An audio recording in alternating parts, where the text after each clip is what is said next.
చెరువులో ఆరోగ్యాన్ని వెతుక్కుంటున్న సంస్కృతి రామతేజ స్వామి.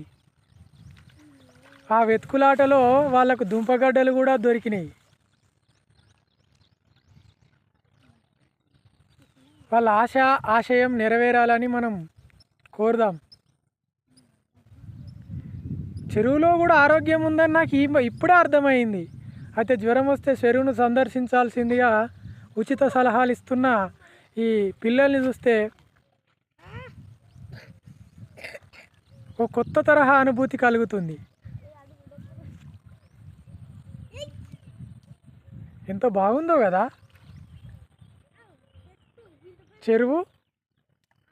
పక్కనే గుట్టకు ఉన్న చెట్లు,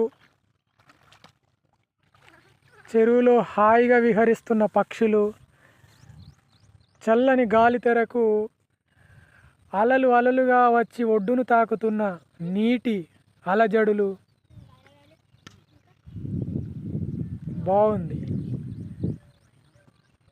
ఆకాశం స్వచ్ఛంగా ఉంది.